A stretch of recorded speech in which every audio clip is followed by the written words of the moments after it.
Thank you for listening to Forever Shelfmates. As a small podcast, we rely on word of mouth and ratings to gain new listeners. If you like the show, please be sure to tell your friends, family, landlord, colleagues, anyone who will listen, and leave us a 5-star rating on the listening platform of your choice. Thank you, and enjoy the show. Welcome to Forever Shelfmates, everybody. I'm Cheryl, and I love books, and I love to talk about the books that I read. And I'm a librarian, so I have a job where I get to talk about the books that I love to read. I'm here with my co-librarian and BFF, Mirele. Hey. What up? We're back again, this time with a fantasy novel. We are discussing Throne of Glass by Sarah J. Maas. Huh, that rhymes. What do you think that Throne means? of Glass by Sarah J. Maas. Boom. Take a pass. And didn't even know it. That's a gas. What? It's a gas. You're on a roll. Throne of Glass by Sarah J. Maas. I took a pass at the SAS. You're a poet and didn't know it. I'm impressed. You know what? Let me finish. Before we get started, our usual warning. We will be spoiling this book, and there are a lot of spoilers, y'all. So if you haven't read it and don't want to have the plot ruined for you, which I guarantee you're not going to want to have happen, pause this episode, run out to your favorite local indie bookstore or a public or school library, and come back after you read it. Don't worry, we'll wait. Shelfmates, shelfmates, reading books is what we do. Shelfmates, shelfmates, and we talk about them too. I'm Cheryl. I like light and fluffy. Mirele, I like dark, stuffy. Shelfmates, shelfmates, we're so glad that you're here to hear us. Let's dive in, shall we? This is a very exciting week, Cheryl, because this book is one that you have wanted me to read for over 5 years. I will admit I am a uncloseted SJM fan. I have read every book she's read, and we'll discuss I have read all of the books she's written. I have read every book that she's ever read, even though we've never met, and I don't know what she's read. Actually, that's not true. She talks about some of her favorite books, and I secretly want to read them all, but I have not.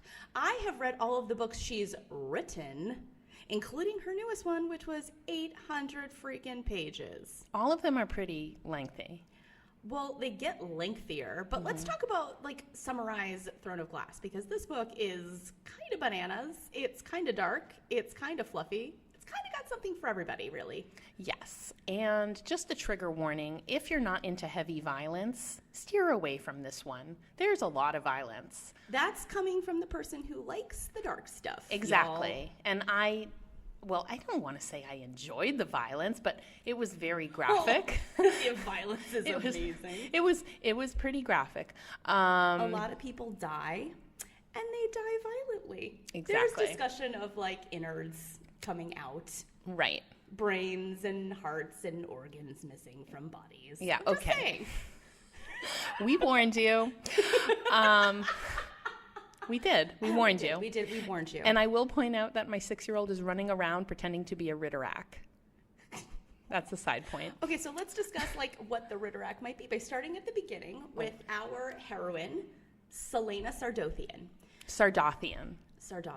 Yes. There's a what's the word I'm looking for? A pronunciation guide, because these names are sometimes difficult to pronounce. And so I'll put it in the show notes, but there is a pronunciation guide for all of these names. And also, since you're listening to us, you're getting the pronunciation probably at least close to correct, but they're also spelled weirdly. So when you read it, you may not put 2 and 2 together. Right. So. Well, I'm going to pronounce them perfectly correctly because I listened to the audiobook version of everything. So I win.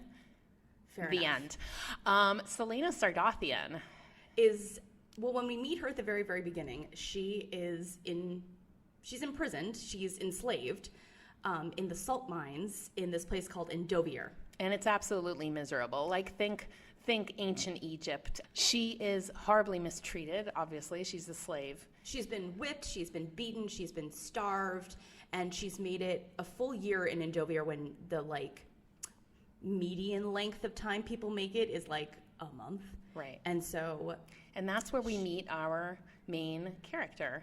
Well, so she is brought before the Prince of Adarlan, It's called Otterlin. There is no way that's how it's It's pronounced. Otterlin. I'm looking it up. In the, I'm pronunciation. telling you, I'm in the looking it up. Audible audiobook, Then Audible might have it's gotten called it wrong. Hang on. Otterlin. Throne.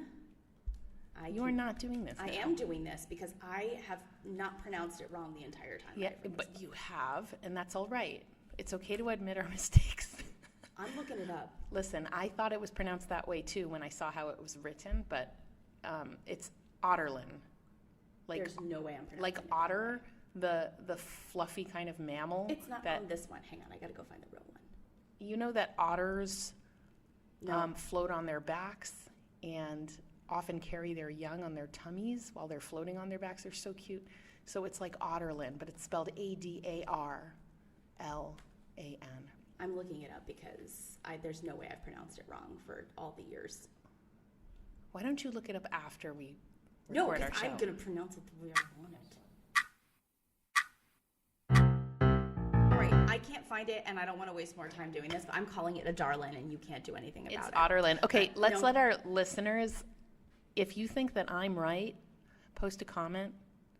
No. What I'll do is when we air this episode, I'll post a poll on Instagram, and we will see what our listeners think, whether they believe me with a darlin, or whether they believe Mirele with Otterlin. And bear in mind that Mirele got this pronunciation from the audible recording of this book, which I'm sure Sarah J. Maas had to approve before it was released. Actually, no, I've listened to a whole podcast about audio recordings, and it's very, very unlikely that the audiobook recorder ever talked to Sarah Maas. Okay, well, a darlin is like, oh, my darling, oh, my darling. And Otterlin is like, look at the little otters, they're No. playing around. And a darlin is a very dangerous, scary place. Do you know So what? When there are otters, no cute otters floating when around. otters open clams, they're ferocious. Okay, well, let's get back to the plot of the book. So Selena Sardothian is being offered a chance to earn her freedom by fighting for Dorian, the Prince of Adarlan, as his champion in a competition against 23 other champions for the honor, I'm using air quotes, of being the king's assassin. Because the king... to be the king's champion. Which is essentially the king's assassin. Right, He wants bodyguard. somebody to do his dirty work. And so she is going to compete against a bunch of different lowlives / assassins / really, really sketchy people to win the honor of being his champion. And after a certain number of years, she will earn her freedom. And So the king essentially says, here, I want you to compete to be my champion, and now I'm out of here. Peace out, Hollis Slice. Yeah. And we should mention that Dorian, the prince, he seeks her out because she is known to be the most feared assassin in Otterlin, or But the whole in the continent, which whole is continent. Aurelia. No, oh my Aurelia. God, Aurelia. Whatever. We're gonna have this problem. The whole I know. episode. This is the problem when you read Accents. fantasy. Okay, so yes, so here we have the classic YA fantasy dystopia scenario of a tournament where people are fighting each other. But this one, they're not fighting to the death. They're not trying to kill each other. No, it's a series of challenges, and every week one of them goes home, or by home I mean whatever horrible rat's nest they crawled out of. And Selena is told that if she loses, she's getting sent back to the salt mines. So She has a lot riding on She has an this. incentive to do really well, and so she starts training with the guard that has been assigned to make sure she doesn't run off, who happens to be the captain of the guard, Chaol. That you pronounced correctly. Chaol, Chaol. Yes. Westfall. And oh my goodness, wouldn't you know, he just happens to be attractive.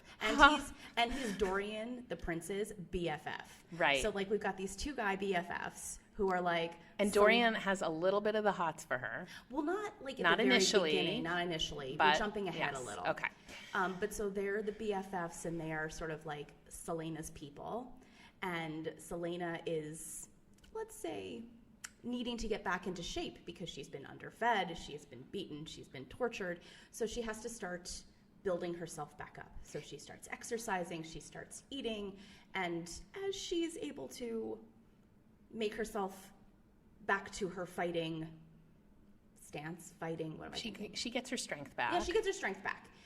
And so she takes on all of these champions. But at the same time, there's a mystery afoot in the palace. Dun, dun. One by one. Some of the champions is it the champions? The Yes. challengers. Some of the challengers are murdered in grisly ways. Yes, very, very grisly ways. Like some teeth are ripping their bodies apart. It's clearly some sort of creature.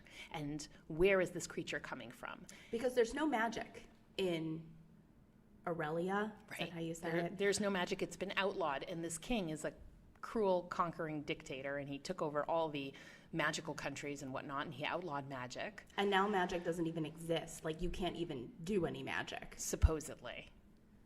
Dun, dun, dun. That's the whole nature of this book, is like dun, dun, dun. So here's the problem. Okay. I've read all the books in the series. All right. So I know what happens later. Okay. Like, magic has been stopped.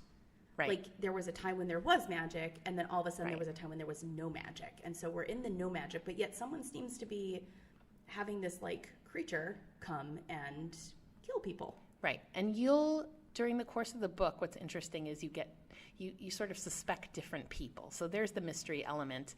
And Sarah J. Maas is really good at sort of throwing you off people's trail and making you suspect, oh, this person is probably behind the evil. Oh, no, wait, this person's behind the evil.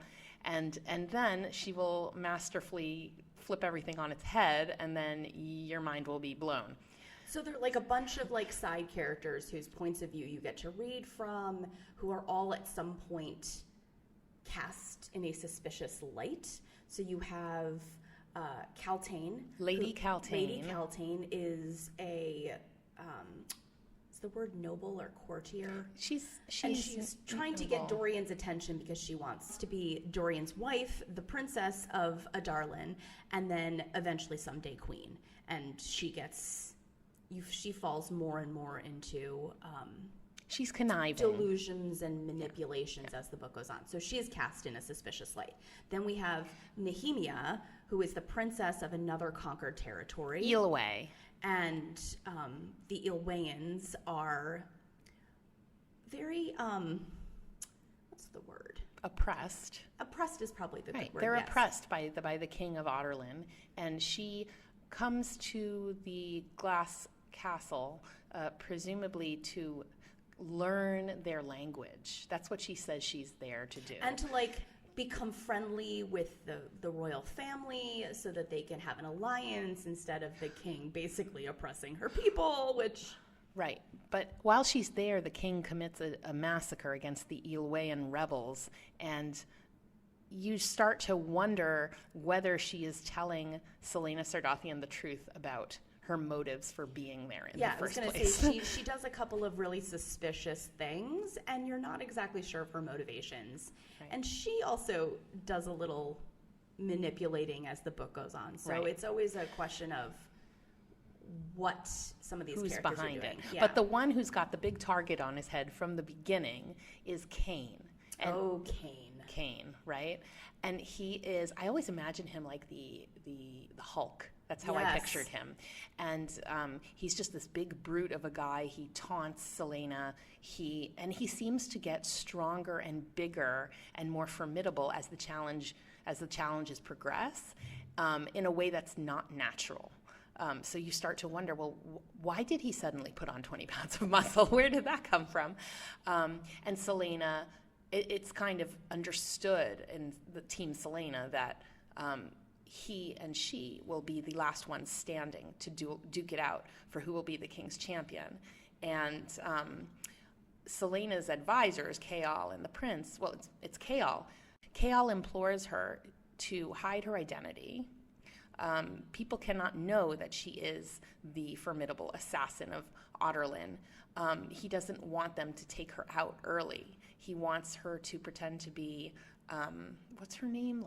Lillian Gordana. So she's Lady Lillian to everybody. Right. And only you find out that Cain knows who she really is, but she's very frustrated because she's very famous. And Celaena is very vain and very egocentric and doesn't understand why she has to hide who she is and hide in the middle of the pack. So that She's not allowed to do her best in the contests because she doesn't want to draw.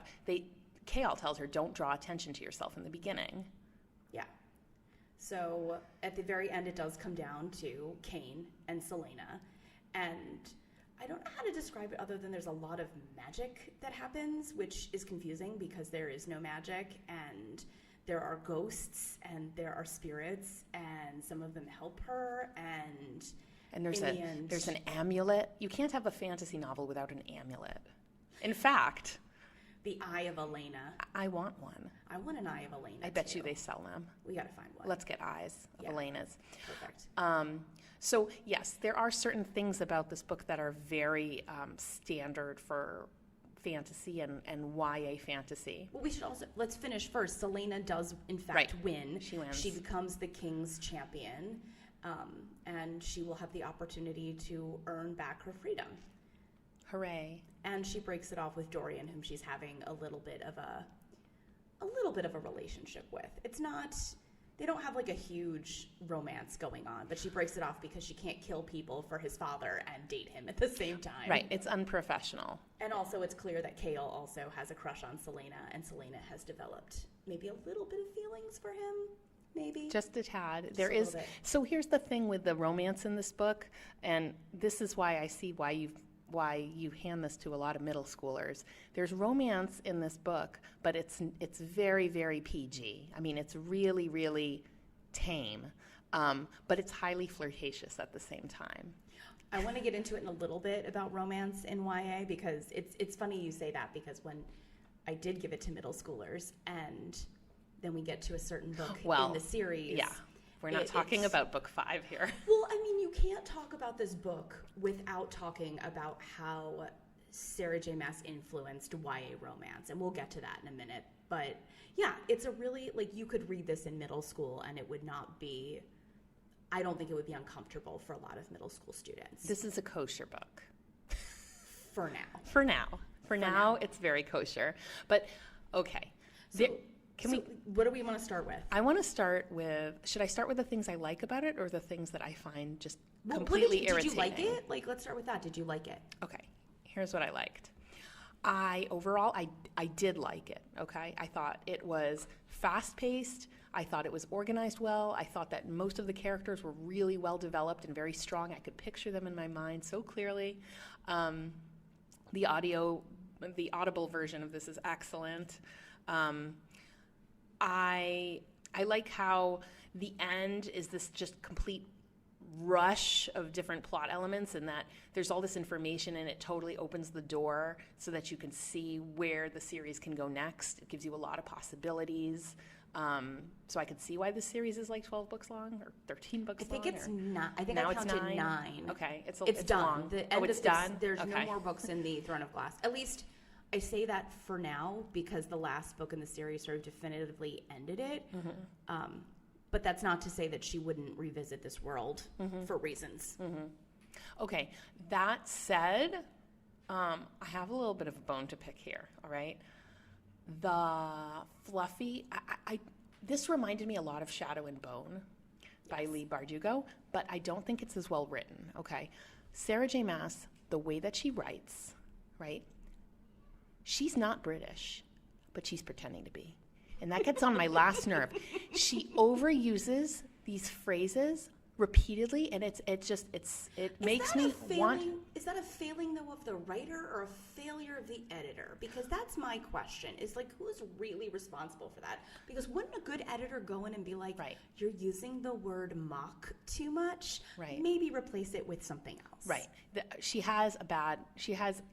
I don't want to say a bad editor because overall I like the book, but she could use a better editor. She could use me as her editor. You're not the first person to tell me that, because I had a friend who read one of her other series, really? And the friend told me the same thing, that there was like a phrase she overused, and I didn't see it, but once you told me that there were words that you heard her overusing, and I like was specifically looking for them, I found it too. So like, I don't disagree with that critique. Okay, so here's my list of those words because I made a list. God. It was so irritating. Okay, she uses the word mock. He mocked her.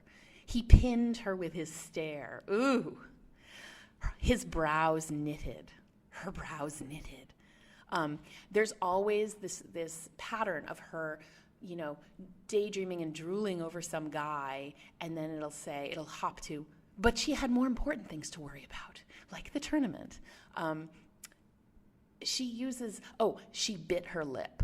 if I hear he bit his lip, she bit her lip one more time, I'm going to throw up all over this table like I did in Please, episode no barf. 1. No barf. This is a no barf zone. And then there's all this super cheesy stuff that I know young people will just enjoy probably because they're teenagers, but I couldn't stand it. The part where Dorian says to Selena, I knew you the moment I met you. I mean, barf city. This is just too much for me. The cut of his muscle. Like, ugh, I can't take that stuff, and you know it. I do know that. Yeah, so I didn't enjoy that at all. Thanks a lot. Didn't like it. Oh, and then I did appreciate how well developed the characters were, but I do think there was inconsistent characterization with Selena because she's portrayed as this most feared assassin, and she's a slave in Endovir, and she's so tough, and she's going to win and become the king's champion. And then as soon as they take her out of the salt mines, like not even 24 hours later, she's starting to become really ditzy and girly and worry about how she looks, and does this guy think I'm cute, and like how does my hair look, and how does my dress look, and like that. Why do you have to be one or the other? Can't you be both? You can be. It was just such a complete leap. I mean, I didn't find it, I mean, it was very, okay, I guess it was very 17-year-old girl. Which is how old she is. I know. I just imagine if you were taken from the most grueling slavery ever and you're brought to the castle, like I don't think the first thing on your mind would be, oh, how hot is my captor? Would it? I mean, who knows? I'm not a 17-year-old girl anymore, well, but maybe it would be. Gosh. But I would want to know about like my clothes, and I'd probably be self-conscious about the way I'd look, right? Because you've been starved and beaten. She has scars all over her back. She has scars all over her body from being whipped, and right. You know, it's not great. I might start feeling self-conscious about myself. Okay, fair enough. And is it better to think about that than it is to, I mean, let's be real. When you've been in something like that, you probably have a lot of post-traumatic stress disorder. And is it easier to think about something fluffier like your clothing than to think about all the trauma that you've endured? Right. Well, it's an interesting double side to her character because she'll seem like she's supposed to be really fearsome and kill, and then you get this kind of like fluffy. Oh, does Dorian think I'm hot? Yes. Does Kale think I'm hot? Who thinks I'm hot? Is it Dorian or Kale? Maybe I think they're both hot. Can we talk about the scene that defined this book and made it unique and hilarious? Well, I'm curious what you think that is. The period scene. Oh my God, yes. Talking about menstruation in a young adult novel. And making it hilarious. I mean, I've never seen that before. Have you? I don't recall, but we should start making periods great again. Well, there is that graphic novel Go With the Flow, but that came out after this. This book came out in 2012, I think. Did this come out before Shadow and Bone? I think they came out about the same time. Okay. Well, anyway, why don't you describe the period scene? So Selena has been underfed. I mean, starved is probably the better word. And so when you don't weigh enough, your cycles disappear entirely. And so at the beginning of the book, she doesn't get her period at all. And then once she starts gaining her strength and putting weight back on, all of a sudden, in the middle of the book, she gets her period and it's miserable. Period cramps are horrible for many of us. And poor Selena, having not dealt with it for at least, I would probably say about a year, did not remember, and she was in pain. And as many times that happen, men get very uncomfortable with this conversation. And Kale, when he comes upon her when she's struggling with these horrible cramps, he thinks that she's been stabbed or been like beaten again or like had her nose broken. Is like, what's going on? How can I help you? And she's like, I have my cycle again. He's like, oh, peace out, bye, and like leaves faster. He's very embarrassed. He's very embarrassed. While Dorian, on the other hand, is kind of like, oh, I feel so bad for you. Let me tuck you into bed and make you feel better. No, Dorian comes in at the most inconvenient time. I mean, it's really comedic at that point because she's in her bedroom and Kale comes in and checks on her and she explains, I have this, and then he bolts. leaves. He bolts. But as soon as he leaves, Like, of course, then Dorian comes because he likes her and he wants to spend some time. And she's telling him, get the heck out. And he's saying, oh, it's not so bad. Let's play a game of cards. And the banter between them is so funny. It's a great scene. It was a great scene. It really was. It normalizes periods, which should happen in more young adult books. Also, it should happen more in like TV shows and stuff. Going to the bathroom in TV shows is very important. I don't know how these things happen and nobody ever has to go to the bathroom. Please. I'm sorry. That's the hill I'm willing to die on. I'm sorry I went off script. Our next book will feature toilets. Actually, I can't promise that it does. I mean, I know there are toilets and bathrooms in the house where the book occurs, but like, they don't make use of them, as far as I know. Okay. I will try to think of a really great novel that features a toilet. Or like actually like taking a break to go to the bathroom. Can't really think of one right You now. know that show 24? No. Do you know the show 24?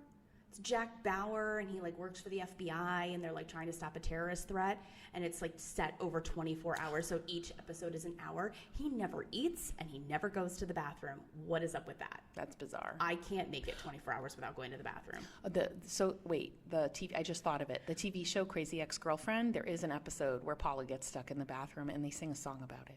But does she go to the bathroom? No, but she's stuck in the bathroom. Cheryl? Yes. I don't really know how to say this to you, but I think your whole life you've been pronouncing menstruate the wrong way. Thank you for that little bit of advice. This is the episode when we learn that Cheryl doesn't speak English the right way. At the end, what was going on? It was very strange. You learn that the Duke and the King are experimenting with Lady Caltaine and a drug. Yes, it's not a drug. Okay, but that's going to be revealed in following books, right? We're going to explore this? Yes. Okay. I'm not I'm not imagining it that was like a big teaser for what's about to come next book. I'm not spoiling anything from the future books, because if you like this book, I highly recommend that you go read them all, because so one of the things that I really like about Sarah Maas is that she is great at world building. She's great at character development, and she leaves a cliffhanger ending like nobody's business. And this one's not quite the cliffhanger that some of the later ones are, but you sort of get to the end, you're like, okay, I see where this is going. You don't.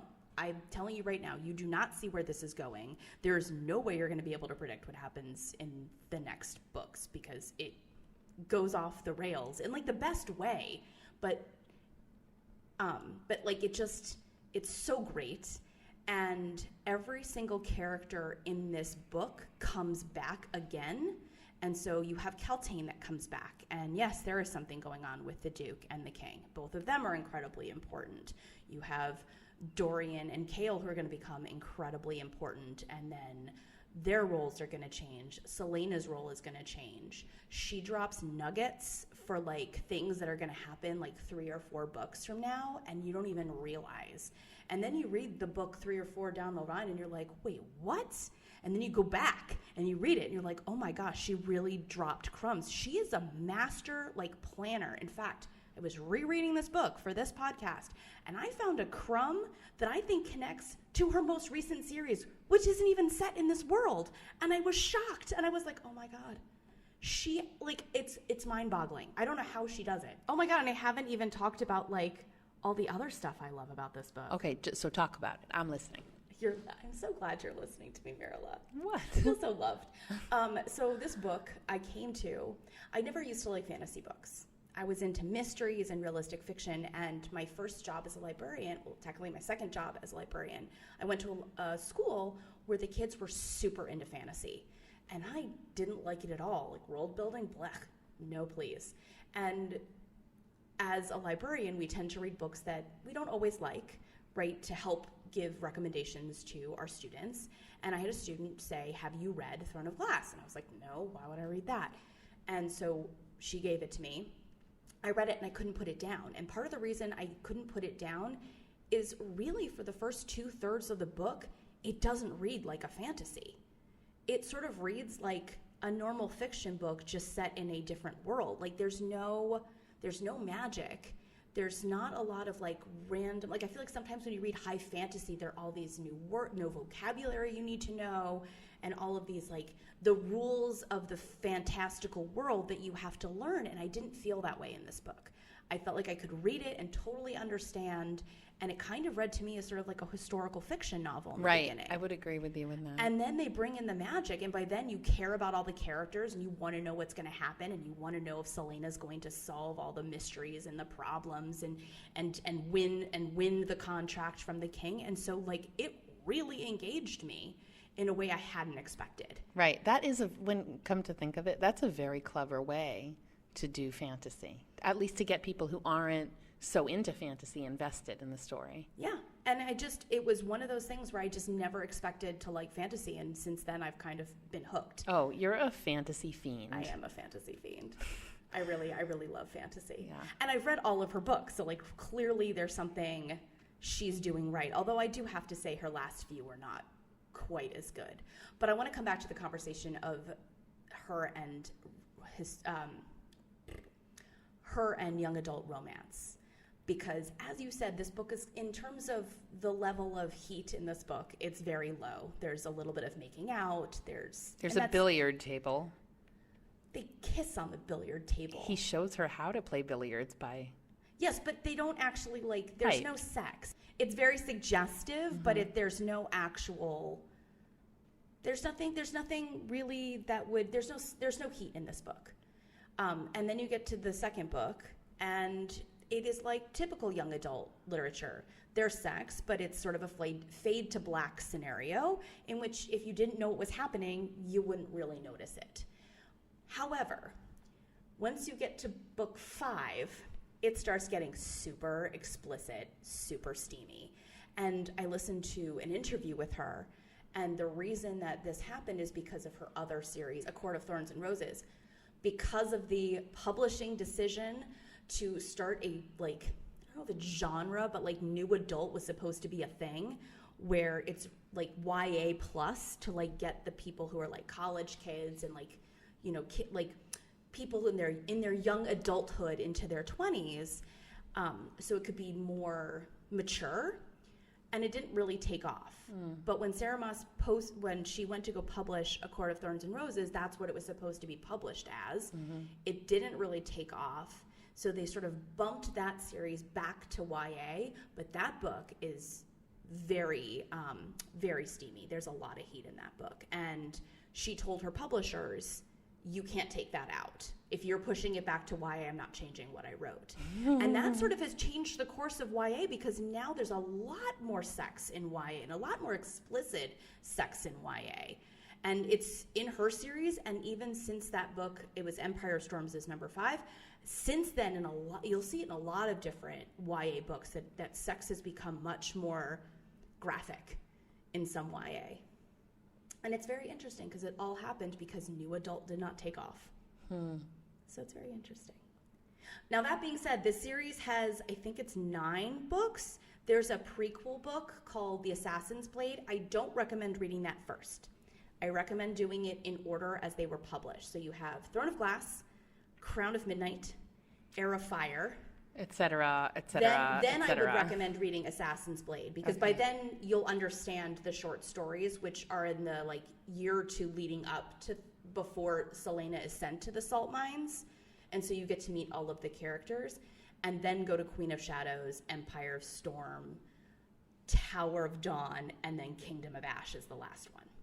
So that's my recommendation for how you should read them, which is how I read them. And I read them when they were published. And when you finish Crown of Midnight and you're real angry that you have to wait a year, be grateful you don't have to wait a year like I did.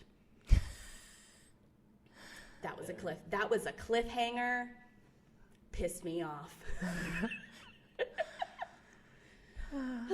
So yeah. What else? Blah, blah, blah. I don't know. Do you think Shadow and Bone is better than this? What do you like more? It's different. I like them both. I like Leigh Bardugo and Sarah J. Maas are both great writers.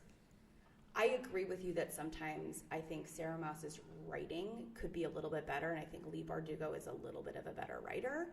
That being said, both of their series engaged me, and I like them both. I own them both, and I will continue to read anything they publish. I think that Lee Bardugo, Sarah J. Maas, and Holly Black are God, I love Holly they Black. are very similar. I should have made you read The Cruel But Prince. I read You it would have already. hated me. I read The Cruel Prince already. Oh, fine. And I didn't hate you. That's all we have for you about Throne of Glass by Sarah J. Maas.